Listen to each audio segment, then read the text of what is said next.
Have you ever felt? Are you listening? Damn. But now that I work out regularly and now that that's part of my day-to-day life, like depression just kind of like stopped being a part of my life. And now that's something that I really have realized that my workouts are so much more about how I feel and about how my head changes. You know, I can go into a workout so stressed out, or, you know, if I got in a fight with my husband, or if I'm stressed out about work or whatever it might be, just during those 35 to 40 minutes when I'm just in my physical self and focusing on my breathing and focusing on the workout, the stresses of the day just sort of go away. Hi, baby. Are you talking to the camera? I am. Wait. But cameras can't talk. I know, I'm taking a video so I can tell them about what I do. Hi guys, welcome back to another episode of Coffee with Kat. So I have my coffee here and I have the questions ready to be answered. But a few of these questions I really kind of want to expand upon. So this video is going to be kind of more of an informational video, a getting to know you video maybe.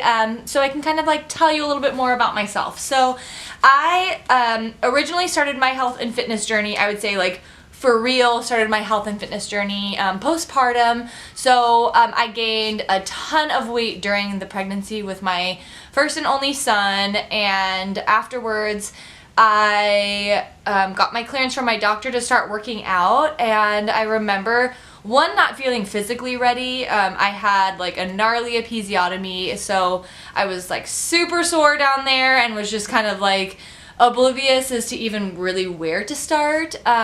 So I remember one night, late at night, I'm like scrolling through Instagram and I ended up on the IG Fit Mom tag, and I was just amazed by the transformation that some of these women had made. And I started following a specific account. Her account was Skylar Phoenix Fit. I started following her, and I remember sending her like a little message kind of asking her a little bit more about what she had done. And that's when I started learning about HIIT workouts and home workouts in general, and kind of things that I could do from home. Because at the time, we were totally broke. I didn't have equipment access. I didn't have access to a gym or a trainer or anything like that. So these home workouts were like very attractive to me. So I started following all kinds of different fitness accounts and ended up seeing some really amazing progress, but also something that I realized was my depression just kind of wasn't an issue anymore.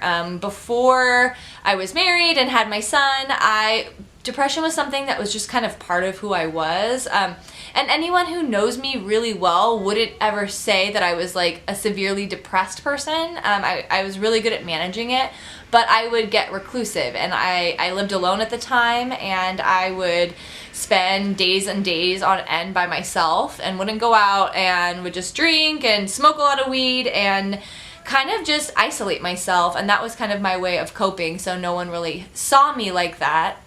When it comes to depression and working out, I think that it's really important to start looking at maybe doing workouts not just for the physical, not just for how you're going to look aesthetically afterwards, but looking at how it makes you feel. You know, if you move your body and you get those endorphins flowing and you take the time to breathe and kind of focus on what your body can do for you rather than how it looks, I feel like that just translates to feeling better overall.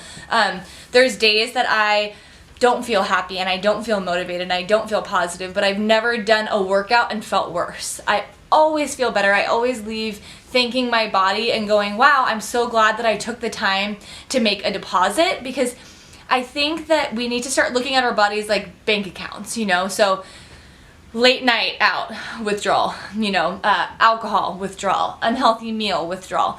Deposits are things like the yoga workout, the healthy meal instead of the unhealthy meal, the time to work out, the meditation, a massage, foam rolling, these things that we do that are deposits into ourselves and into our health. And then once it comes down to wanting to have those treats and have those, indulgent things, you've made all of those deposits that a little withdrawal is not going to derail you.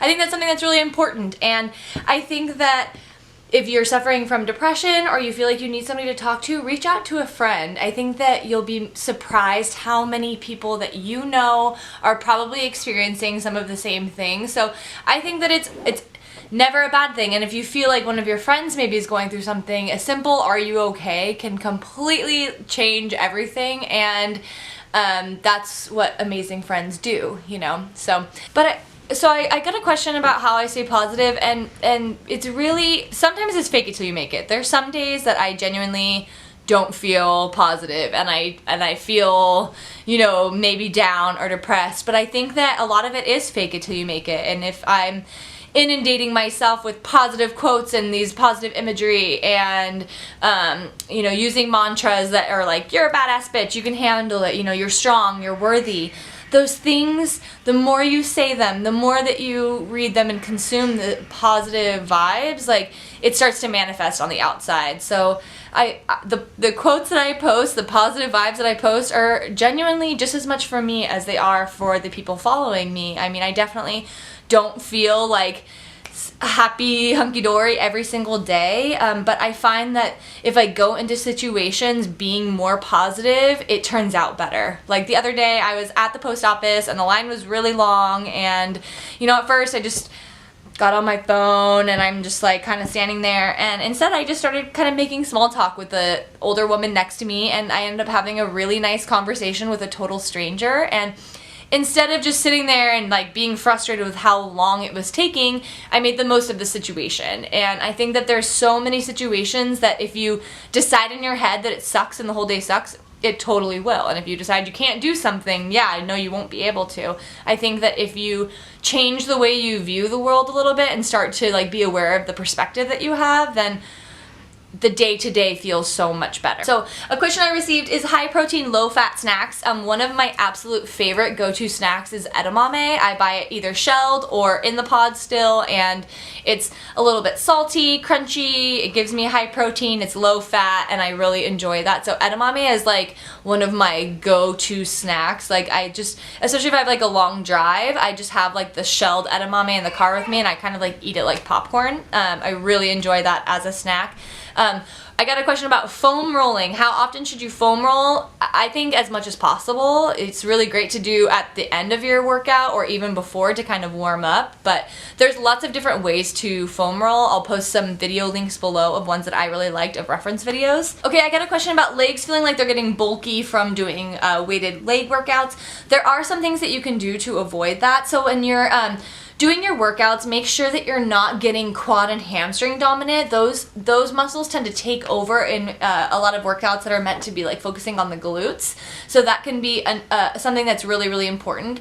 And then it's also looking at if you are consuming the foods that are in line with your goals. So there's a reason why some of these bro foods, some of these like typical bodybuilder foods are very, very popular, and it's because they're lean, they're high in protein, they keep you full and keep you satisfied, they're healthy. So things like chicken, vegetables, rice, those clean, complex carbs, nice, clean, lean proteins, those things are popular for a reason. But like on a totally other note, like aside from nutrition or what you might be doing during your workouts, I also find that we tend to be like extremely self-critical. You know, I'll like look at myself in the mirror and like even still now will find myself starting this like negative dialogue, and I try to just kind of snap out of it in that moment and realize maybe that I'm being like a little bit critical, or maybe the way that I'm viewing myself isn't totally healthy. So I think it's really important to kind of make sure that your dialogue with yourself is always coming from a place of love, not necessarily from a place of wanting to be judgmental or critical. So thank you so much for watching another episode of Coffee with Kat. If you have questions that you would like me to answer next week, please leave them in the comments below and I would be happy to answer them. And if you like everything that I'm putting out there, you can also follow me on my socials. So on my Instagram, I'm always posting different positive vibe type quotes, different fitness instructional videos, and different like health and fitness little tips. So that's kind of like a wealth of information that you can kind of tap into there. And I also will be opening up the signups for the January challenge. So if you're interested in joining one of my groups where we answer questions like this all day long from all different people around the world, you can join in the link below. Me. Mm-hmm. And I did workouts with mine, with these, and You have your exercise shoes? with my exercise shoes, and I didn't do much.